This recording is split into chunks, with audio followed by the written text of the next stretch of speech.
Okay, let's talk about basic statistics. And statistics is a very large mathematical field and has to do with things like finding the average of numbers, etc.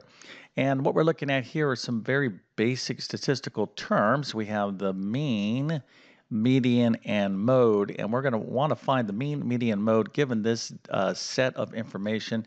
Now, kind of in a more formal way, I would call this a data set or a set of data, just a set of numbers. But what we want to do is calculate the mean, median, and mode.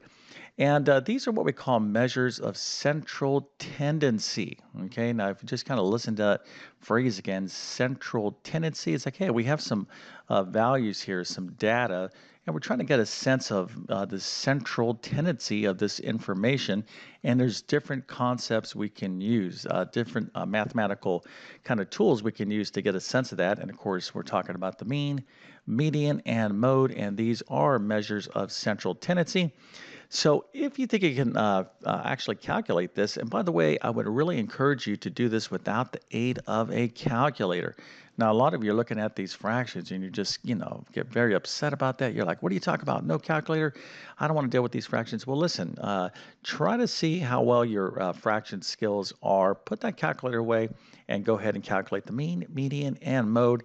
And if you could do this, put your answer into the comment section. I'm going to show you the correct answer in 1 second. And then we're going to walk through step by step how to calculate the mean, median, and mode. And I'm going to do this without the aid of a calculator. Now, before we get going, though, let me quickly introduce myself. My name is John. I'm the founder of TC Math Academy. I'm also a middle and high school math teacher. I have been teaching math for decades. It really is my true passion to help as many people as I possibly can learn mathematics. And I'm going to tell you right now, all of you can be successful in math. And I'm especially speaking to those of you that struggle in math. Please do not give up. There is nothing wrong with you. You're not a bad math student. So if you're like, I'm terrible at math, there's no way I can learn this stuff. That's not true. Okay. What you need is great math instruction. So whoever you're learning math from or whatever you're learning math from, you have to understand what's going on or you're going to be completely lost and you're going to get frustrated. So the way I like to teach math is to explain things in the easy to understand language that all students can get without watering down what you need to know. So if you need help in your current math course or maybe some sort of special test that you're getting ready for that has math on it, I'm talking about things like the GED, SAT, ACT, maybe a teacher certification exam, or if you're homeschooling mathematics, check out my Math Help program. I'm going to leave a link to it in the description of this video. I literally have over 100 plus different math courses that span these categories and much, much more.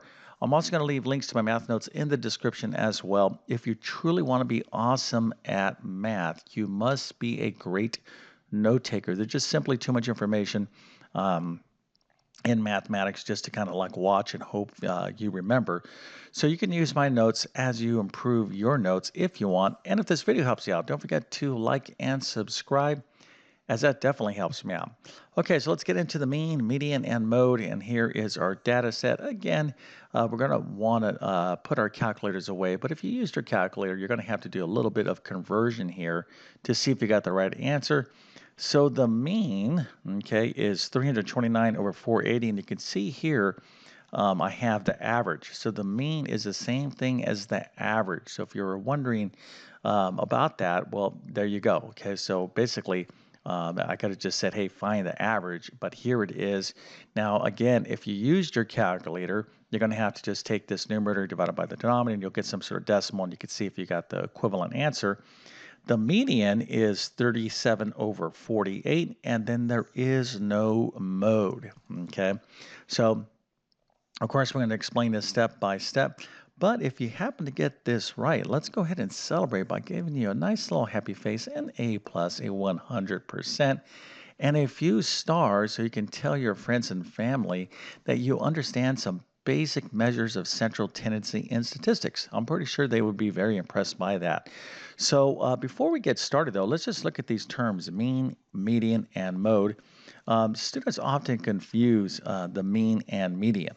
Okay, this is pretty common, place where students, they hear the word median and they think of the mean or the average. Okay, the median is not And the median, if you just kind of watch the news or read the newspaper or whatever the case is, you'll see this word pretty frequently. Okay, if you look at like financial news, they might be talking about the median home price in a particular city. Okay, they're not saying the mean and they're not saying the average. They are specifically saying the median. So these two concepts have different meaning. Okay, but although, again, what we're talking about is here is a bunch of data.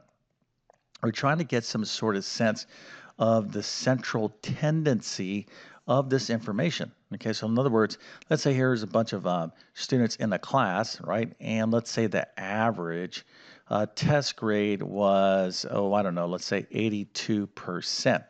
Now that is the mean, but that is a measure of kind of centrally what's going on with this information. So that's what this is. And of course, we have the mean. That's one way of looking at this data. The median is another, and the mode is even another. And of course, there's even other things that we can do in statistics that is beyond the scope of this video. But anyways, let's go ahead and get into our first objective, and that is to find the mean. So here is our data set, and the mean again is the average. How do we find the average of anything? Well, what we need to do is add up. We have to find the sum of these numbers and then divide by the number of numbers we have. How many numbers do we have? 1, 2, 3, 4. So we're going to have to add up all these numbers, get the sum, and then we're going to have to divide that by 4. And when we do that, we will get the answer or the average, okay, of course, which is the same thing as the mean. So let's go ahead and just set that up mathematically. So we're going to add up all these numbers in the data set. Okay, again, that's a kind of fancy way to talk about the information that we're dealing with. So here, we're going to have to add up 7/8 plus 1/5 plus 2/3 plus 1. So we have to get the sum of this, and then we'll divide it by 4 because there's 1, 2, 3, 4 numbers. And if we do this correctly, we will get the correct answer. All right, but look at what we're dealing with here. We got 1, 2, 3, and let's make this into a fraction, 4 fractions. So anytime you are adding or subtracting fractions, you have to have the same denominator, and you can see here clearly we do not have the same denominator, so we're going to have to get the same denominator or rewrite these fractions such that they do have the same denominator. And what are we talking about? Well, we're talking about the LCD, or the lowest common denominator. All right, so how do you find the LCD? Well, hopefully you know how to do that. I'll quickly tell you how to find it. Of course, you can see that the LCD is 120. If you knew that, okay, that's excellent. But a lot of students get confused with the LCD. They can find the LCD of easy numbers like, oh, 1/3 plus 2/5. Oh, the LCD is 15. Well, that's easy. But here, it might be a little bit more challenging. But basically, what we need to do is prime factor each of these denominators. So 8 is the same thing as 2 times 2 times 2. Those are the prime factors of 8. We can write that as a power. So that's 2 cubed. 5 is a prime factor of this denominator, then 3, and then 1 right here. So the LCD is the product of all the prime factors of the denominators, okay? Now, if you're struggling with the LCD, or if you need more help with basic statistics, things like this, I'm going to suggest that you check out like my pre-algebra course or my Algebra 1 course, but specifically pre-algebra because I do go over fractions if you happen to be struggling with fractions. Okay, but the LCD is 120. Again, if you're not sure exactly what that is, you need to do a bit of review, but let's go ahead and move forward. So we're going to have to rewrite each of these fractions here such that the denominator is 120. Now 1 is the same thing as 1 over 1. So we're going to have to take that 8 right here and write it as a 120. This 5 is going to be a 120. This 3 is going to be 120, and this 1 is going to go into or become a 120. So when we do this, we simply are going to have to adjust these respective fractions. Now, if you don't know, the way we do this is you could just say, okay, what are we multiplying here to get 120? Okay, like in other words, 8 times what is 120? Now you know the LCD is 120, so how could you determine that? Now you hopefully, you're pretty strong at fractions, but what you can do is do a quick division, all right? 120 divided by 8, and that is 15. Okay, so 15 times 8 will get you 120, so we have to multiply that numerator by 15, and of course that'll be 105. And we do the same thing for each of these respective fractions. So we're rewriting the fractions such that they all have the same denominator, the lowest common denominator. And now we can actually add up all these fractions because we have them all written with the LCD. So all we need to do is add the respective numerators. So let's go and do that. So we got 105 plus 24 plus 80 plus 120. That would be 329. Now that is the sum of the four numbers, but remember, to find the mean or the average, we have to still divide this by 4. Okay, so let's go ahead and continue on. So we're going to have to figure out what 329 over 120 divided by 4 is. Now, remember, when you're dividing fractions, we need to change that division operator to multiplication. And the way we do that is we flip the fraction to the right of the division operator. So this fraction, or this number right now, is 4 over 1. When we flip this fraction, the one specifically to the right of the division operator, we flip it upside down, you get 1 over 4. Okay, so you're going to go from division to multiplication. The way we do that is by flipping this fraction over or finding the reciprocal of it. So now we have 329 over 120 times 1 over 4. And then how do we multiply fractions? Super easy. You just literally multiply the respective numerators and denominators. So 329 times 1 is 329. 120 times 4 is 480. And you should try to reduce this, but this is as simple as it's going to get. So 329 over 480 would be the mean or average. Okay, now again, if you did use a calculator, you can get a decimal equivalent and just take that 329 divided by 480 and see what decimal you got, and hopefully you got the same thing. Okay, so now let's move on to the median. All right, so what is the median? Well, the median kind of sounds like the middle, right? Median, like middle. Well, that's exactly what you want to think about. This is effectively like the middle number. So let's take a look at an easy example. What if I had 1, 2, 3? What is the middle number? Well, 2. So in this data set right here, 2 is the median. The median is the middle number. Well, what if I had like 5, 1, and 4? Okay, so what is the median in this particular data set? Well, if you said 1, you would be incorrect. Okay, now why is that, Mr. YouTube Math Man? Well, I'm going to tell you right now. So what you have to do in order to calculate the median is you first need to take your numbers and write them in lowest to greatest order. Okay, you got to start from the least and order them to the greatest. So we'll start with the least number, which of course is 1, and then 4 is next, and then 5 is the greatest number. So our data set written in order from least to greatest is 1, 4, 5. Now we can look at that middle number 4, and that would be the median. Okay. All right, so let's take a look at this situation real quick. Now, finding the median is pretty easy when you have 3 numbers, but what if you had 4 numbers like this, like 1, 2, 3, 4? What's the median? Well, there is no middle number. It's not this. This isn't the middle number, and it's not this. This isn't the middle number. So what we're going to have to do is find the average of the 2 middle numbers, or the 2 numbers closest to the middle. So in this case, it would be 2 and 3. So the average of this, we add these up and divide by 2. So that would be 5 divided by 2, which of course would be 2.5. That is the median.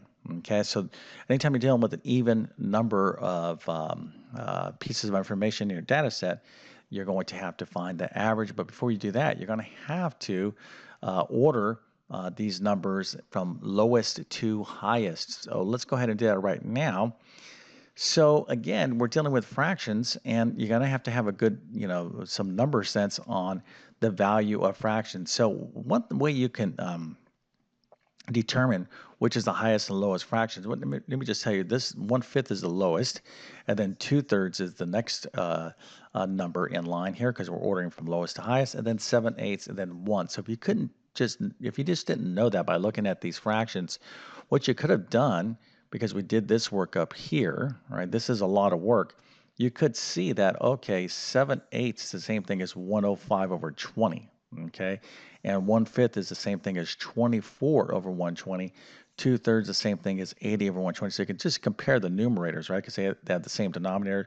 So this is the lowest number. This is the second lowest number. And then 105 comes in number 3. And then 120 over 120, or 1 is the greatest number. Okay, so let's go back to our problem. So we have this now written in order from lowest to highest. So we're going to have to find the average of our two middle numbers, so 2/3 and 7/8. And again, we have a lovely opportunity to work with fractions. So how do we find the average or the mean? We got to add these up and then divide by 2. So let's go ahead and do that right now. So 2/3 plus 7/8. So what is the lowest common denominator? It is 24. Okay, the LCD is 24. So 2/3 is the same thing as of course, we could just multiply this by 8, right? So that would be 16 over, well, let's just kind of walk through this real quick. So 3, right, times what is going to be 24? Well, 3 times 8 is 24. So we have to multiply the numerator by 8. So that's going to be 16 over 24. And then here, to get a 24, we have to multiply this by 3 and this by 3. So we end up with 21 over 24. Now we can add the numerators, okay? All right, so let's go to do that right now. So 16 plus 21 gives us 37 over 24. We still have to divide this by 2. But I'm like, boy, this problem is never ending. Well, we're almost there. So 37 over 24 divided by 2. Again, what do? We need to change that division to multiplication and take this 2, or 2 over 1, and flip it upside down to 1/2. Now we can go ahead and multiply by multiplying the respective numerators and denominators. That gives us 37 over 48. And there you go. That is finally the median. Okay, so again, you got to be comfortable with working with fractions. Fractions do not go away. If you're hoping that you just don't ever have to work with fractions anymore, you need to just embrace fractions. Make fractions your friends. Say, fractions are cool. They're awesome. Really, if you don't like fractions, it's because you're not doing enough of them. I know that sounds kind of crazy, but the more fractions, fraction problems you do, the easier they're going to become, and you're going to be, not you're not going to get afraid of a math problem because it has a bunch of fractions in it. Okay, so now let's go ahead and finally take a look at the mode. So what is the mode? Now you can see here, I'm saying there is no mode, but what is the mode? Well, the mode is the number or the value in the data set that occurs the most. So what if I had a set of data like 1, 2, 3, 5, 1, and 7? Okay, let's suppose this was our set of data. So is there anything that's showing up the most frequently? Yes, 1 shows up more than one time. All these numbers here show up just once. So because 1 shows up more than once, it would be the mode. So that's the definition of the mode. Super easy, but there doesn't have to be a mode. In this case, there is no mode. All right, so this is just a real basic introduction to the measures of central tendency, i.e. kind of introduction to statistics. Statistics is an extremely important mathematics, and you need to have a basic understanding of statistics. So hopefully you're going to walk away from this video and say, oh, okay, the mean is the average. The median is that middle number. Sometimes I have to take the average, and the mode is the number that occurs most frequently. Sometimes there is no mode. All right, so if this video helped you out even to the slightest, don't forget to like and subscribe. And with that being said, I definitely wish you all the best in your mathematics adventures. Thank you for your time, and have a great day.